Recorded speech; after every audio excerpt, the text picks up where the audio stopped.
everyone, I am Randy Suarez, aka Silva Crow, today back here with another amazing reaction. This time, we are here to react, for the first time on this channel, the Blockbuster and his review on the movie Twilight. As y'all may not know, I don't like Twilight. I never did.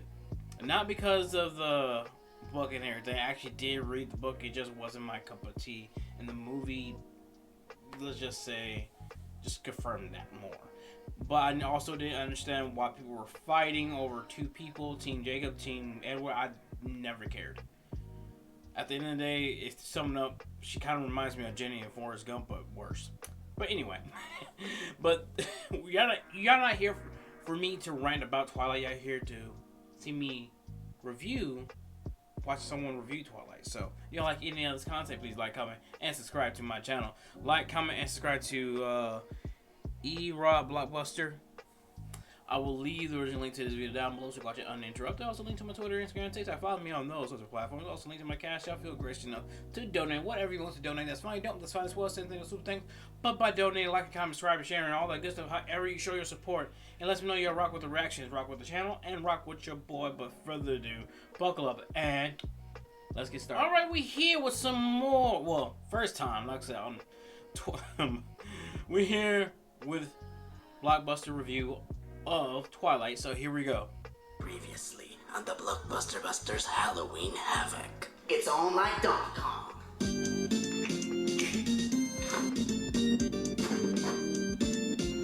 Alright, you sparkly, pasty-faced emo fucks. Let's go. In a world of uncertainty, where movie theaters are plagued by remakes and sequels, in a world where big-budget movies can still suck, in this world we have the Blockbuster Buster. Blockbuster Buster.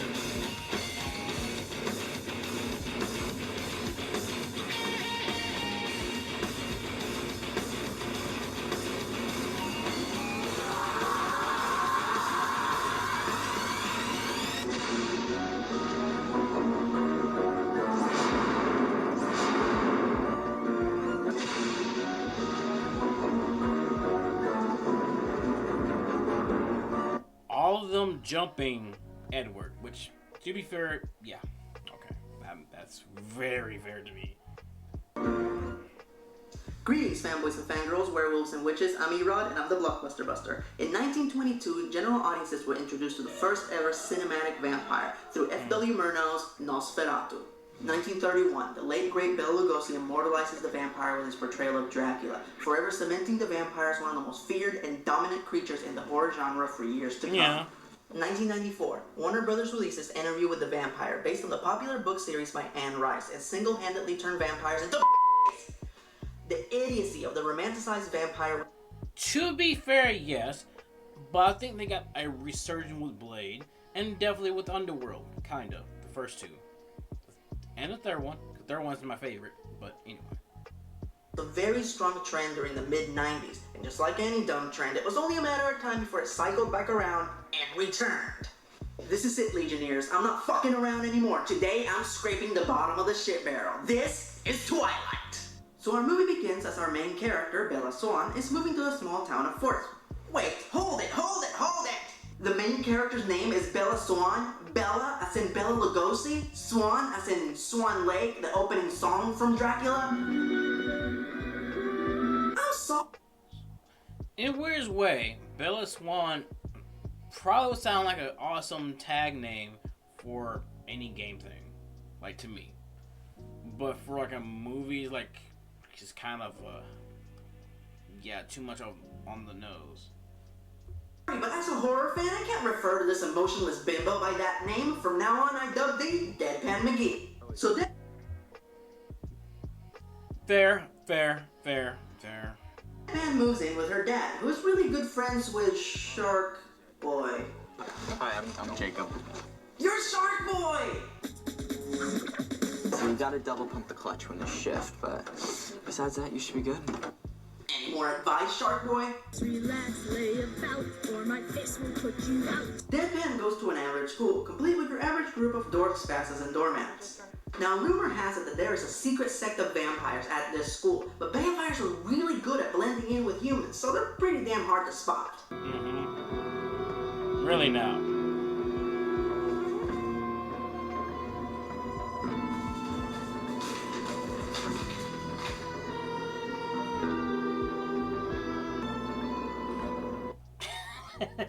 A picture of Dracula. That's hilarious. A picture of Count Chocula, to be honest.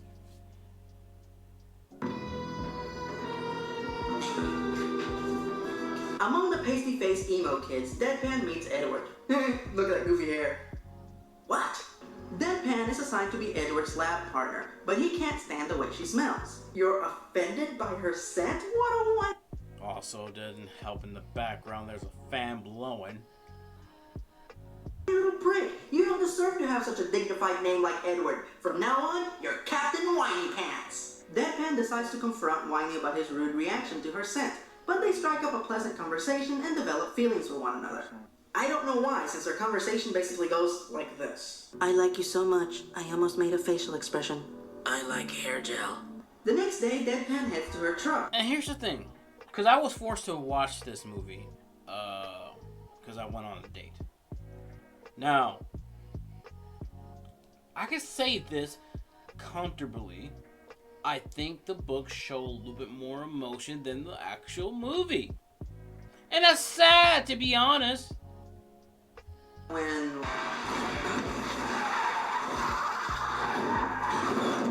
What the fuck? Wow, that was so scary. I almost reacted. So the whiny emo kid is a vampire? Not so fast, Erod. What do you want now, Crypty?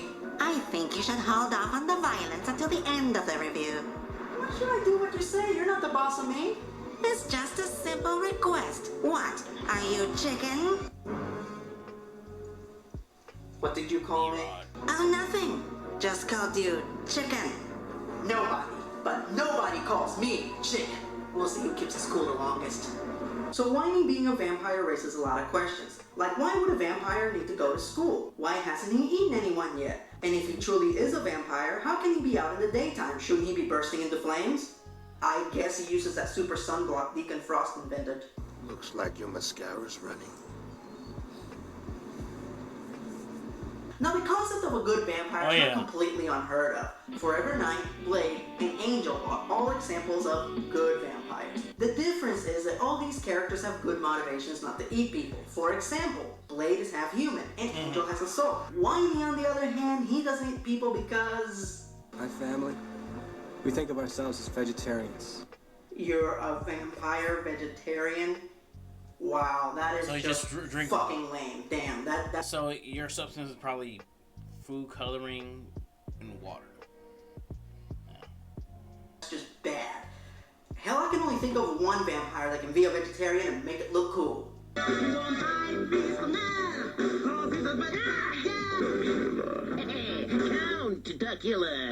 Yeah, fair. Now, it's already been 30 minutes into the movie, and the biggest conflict Deadpan has had to face is who is she going to take to the prom? Wow, I don't give a shit about that now. Yeah, I don't either.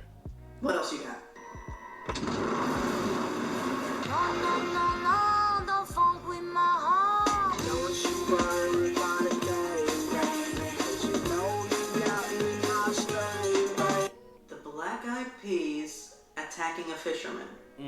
Alright, I'll take it. Yeah. Unfortunately, the fisherman's death is declared an attack by a vicious animal, by the local physician, Dr. Acula. Now, why did he do that? It was so obviously a vampire attack. Why would such an outstanding guy like Dr. Acula cover it all up? It's just... Wait a minute. Dr. Acula across the screen. Take that period, get it out of there, squish it together. It'll say Dracula. I knew it. Okay. Deadpan continues to try to figure out how Whiny saved her from the car crash. At first, she suspects he's a superhero. With special powers, thanks to you. But she quickly determines that he is a vampire after she references the sacred volumes of Google. Oh, just stop. To be fair, you can look up on especially now, cause I know this came out like what? This review came out in 2010, basically on the timeline. Google was still back. Google was big back then. It's even bigger now. So yeah. Anything you can find on Google. This is stupid. After Deadpan finds out that Whiny is a vampire, she decides to start dating him. Why? Deadpan is an uninteresting, unenthused little trollop, and Whiny, he is... His hair goes straight up, and he's bloody stupid. Now, I'm not gonna condemn most women for having the universal fantasy of being romantically involved with a dangerous guy and somehow taming him. That's a fantasy, nothing wrong with that. The two real problems with the superficial bullshit romance are as follows. Number one, this is a complete and shameless knockoff of Buffy the Vampire Slayer. The difference...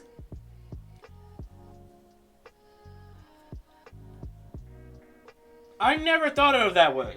Huh. Huh.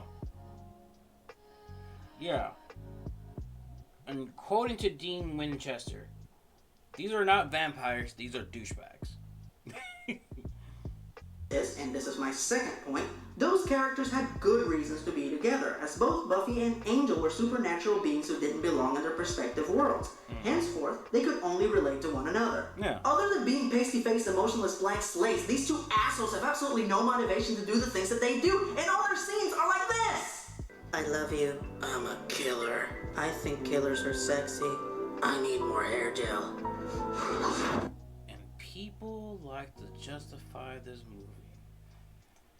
I'm like, bro, at this point, it probably could do more as a play than it is anything else, but they should have never made a movie for this shit and just kept it in the books.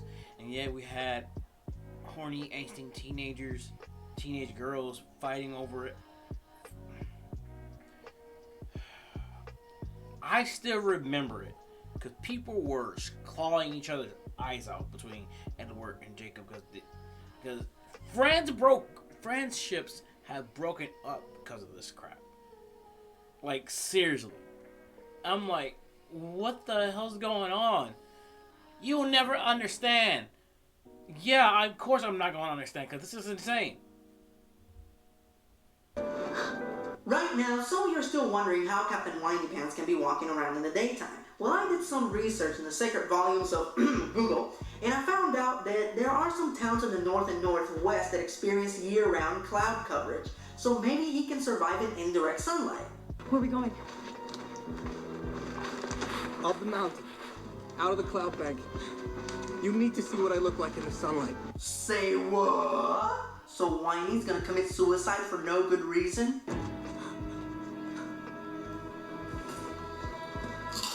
Hey, pass me some of the chips. This is what I am. Sunlight makes you sparkle, so you don't have fangs, you don't... Okay. Here's the weird part, and we all know the tropes with the whole thing with vampires. Yeah, sunlight burns, yada.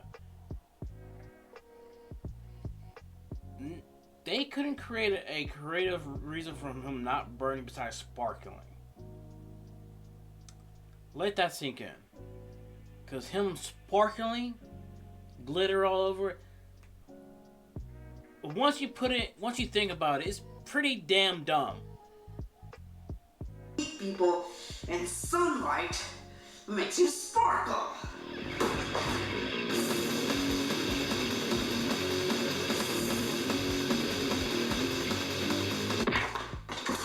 You know, I can no longer refer to you dorkweeds as vampires. From now on, you're sparkly pricks. Now, before I go on, are there any more non-vampire traits that you have?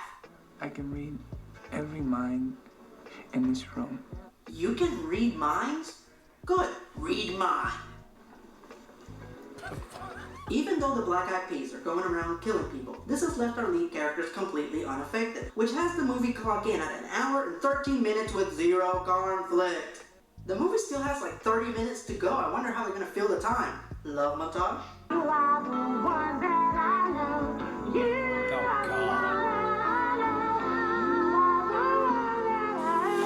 Oh, yeah.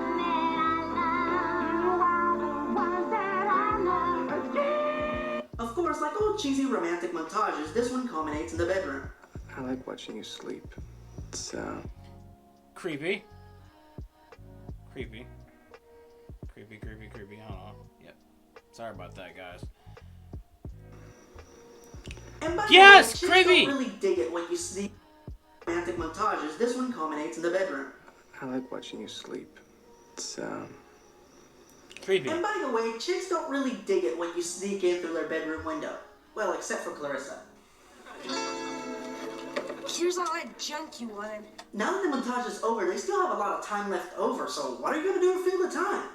Bella won't be out too late tonight. She's just gonna play baseball with my family. You're playing baseball? I thought vampires like basketball. Now that I think about it, it does make sense that they're playing baseball. After all, it is the only North American sport that requires you to use bats. Okay. Never mind. So after ripping off Shaolin soccer for the better part of a scene, the sparkly pricks get a visit from...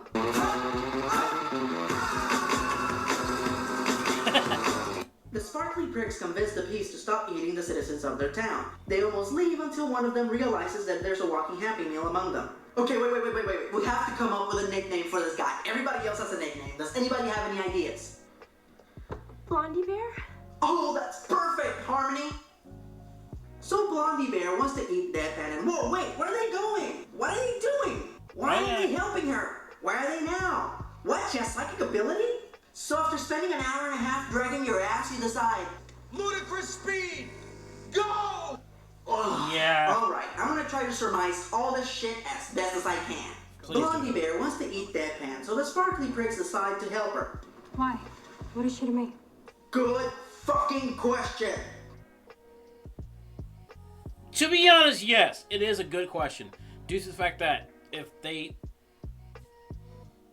The issue I always have with movies like this, regardless, is no explanations. You can't just throw in an action with zero explanation sometimes. You have to explain what the hell is going on. It's the point of having exposition. So Blondie Bear gets Deadpan to come to him by kidnapping her mom. And as if this movie couldn't get prissy enough, him and Whiny have their final battle at a ballet studio. Well, at least we'll get one final big climactic battle and... Wait, what? Where? Who? When? What? I don't even know why I expected anything good. In the heat of the battle, Blondie bit Deadpan, and now she's dying from his venomous bite. So according to Dr. Acula, Whiny has two choices. He can either suck out the venom or suck out her blood and turn her into a vampire. That's just dumb. Duh. Oh, and she lives. What a fucking shock. And they live happily ever after the end. Oh yeah, the prom. That's so fucking important. Yeah. And they went to the prom the end. What? There's more? What could they have possibly forgotten? My hump, my hump, my hump, my hump, my hump. Oh, God. My hump, my hump, my hump, my lovely little lumps. Check it out. Huh, they forgot to kill Fergie. You know, if I didn't know any better, I would say they were trying to segue to a sequel. Nah.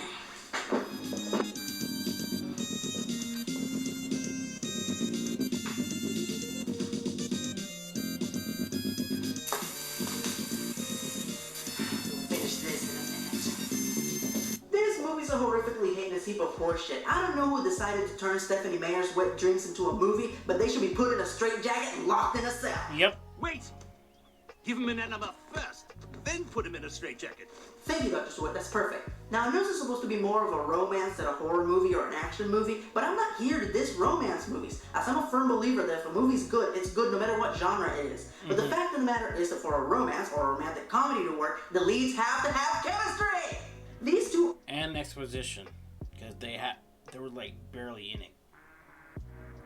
Assholes have none. They are expressionless, senseless douchebags who are just flat out unappealing to watch. Yep. How could they have fucked up vampires so hard? They are among the longest running cinematic monsters of all time. Right up there with zombies. So how could they have gotten this so wrong? Even Mel Brooks got it right. What a simpleton.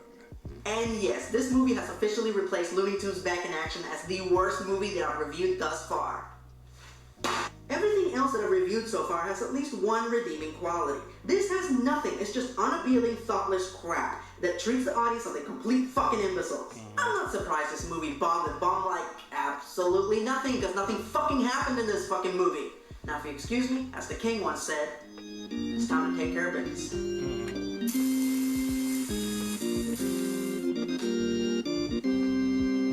You know, I love what I do. But every now and then I get to moments that I wish I could savor forever. Not so fast. fine boy.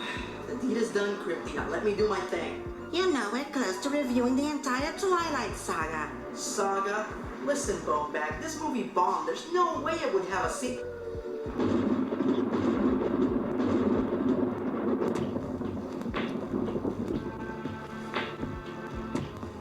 I have seen the face of evil, and its name is Twilight.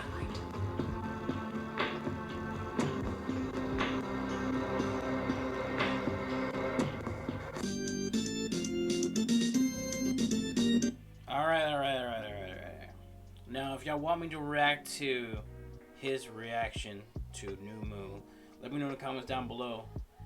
But,